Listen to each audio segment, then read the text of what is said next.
Let's take a look at the output statements in MATLAB. There are two basic output statements or functions. There's disp, which is for very simple output. It doesn't format at all. And there's fprintf, which allows for formatted output. Both of them can display results in the command window. The fprintf function can also write to an external file, as we'll see much later on. So although these functions can be used in the command window, it's going to make more sense to have them in scripts to display results from the scripts, and we'll see this a little bit later. The disp function displays very simple expressions. So you can use disp to display a string, something in single quotes. So it'll display, when you say disp coding rocks, it says coding rocks, and then the cursor is down on the next line. So then I could display also an expression, 8 plus 3, and it gives me 11. The disp function, it turns out, is the best way to display vectors and matrices. So you say disp vec, and it's going to display the vector, disp mate, and it's going to display the matrix exactly in the way that you would write it. Now the fprintf function gives you formatted output. It starts with what's called a format string, and that contains the text to be printed and also placeholders for values that are going to fill into the text and special characters such as the new line character, which will move the cursor down to the next line. So here's a very simple fprintf with no placeholders and no new line character. So when I say fprintf and then the string coding rocks, it's going to print coding rocks, but then the next prompt is right there on that same line.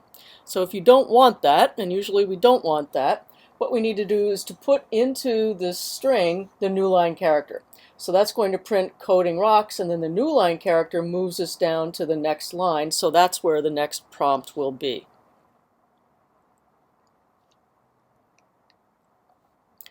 The placeholders that you use in the fprintf include a conversion character, and that character specifies what type is going to be printed in that location. So here are some simple conversion characters. We have %d for decimal integers, %f for floats, %c is used for a single character, %s is used for a string of characters.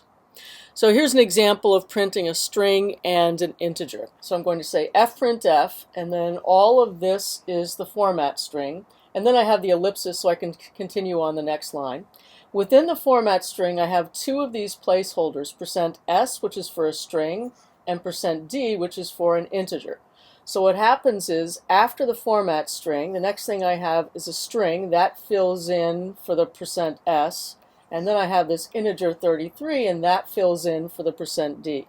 So what it prints is my favorite, and then the string number is, and then the integer 33, and then the new line character here moves the cursor down to the next line, so the prompt shows up on the line after that.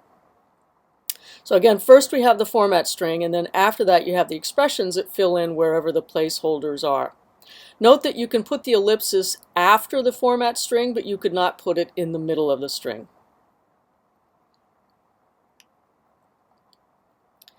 One way that you can format is that you can specify a field width, and this can be done for any type by putting the width in between the % and the conversion character.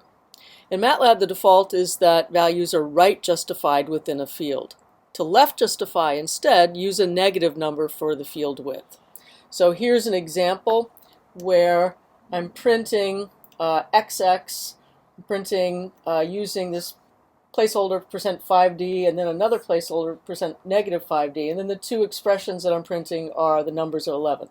So first I'm going to print XX, and then in a field width of 5 I'm going to print the 11, so it's going to give me space, space, space 11, then the XX, and then since I have -5 we're going to have a field width of 5 left justified, so 11 space, space, space, and then the XX and the new line cursor that moves me down to the next line. So you can right justify, you can left justify. For real numbers, you can specify not just the field width, but also the number of decimal places. So for example, if I say %6.2f, that gives me a field width of 6, including the decimal point and 2 decimal places. So in other words, that's going to look something like this. So a field width of 6 altogether, including the decimal point and including the 2 decimal places.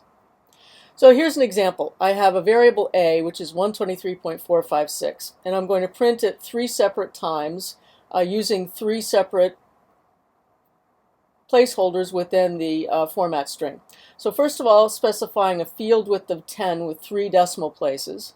That's going to give me space, space, space, 123.456. So 10 characters altogether, including the decimal point and the 3 decimal places. The next time I print this number, I'm going to print in a field width of 6 with 2 decimal places. So that's going to print, again, 123, point, or dot, and 46. So notice that it's going to take the 456 and round that to 0.46 to give me the 2 decimal places. And then finally, the last one says a field width of 3, including 1 decimal point. So again, it'll round to get me 0.5. Field width of 3, including the decimal point and 1 decimal place, doesn't work. So MATLAB is basically going to ignore me and expand the field width to give me the number 123.5. So it'll round the decimal places because that doesn't change the number by much. But it's not going to just chop off the number because that's going to be misleading. So in addition to the new line character that we've already seen, there are other special characters that can be printed within the format string. So \T prints a tab character. If you want to print 1 slash, it's 2 slashes in a row, we'll print a single slash. And if you want to print a single quote, it's 2 single quotes in a row. So notice this is not a double quote, that's 2 single quotes in a row. So for example, if I'm printing house, that prints 1.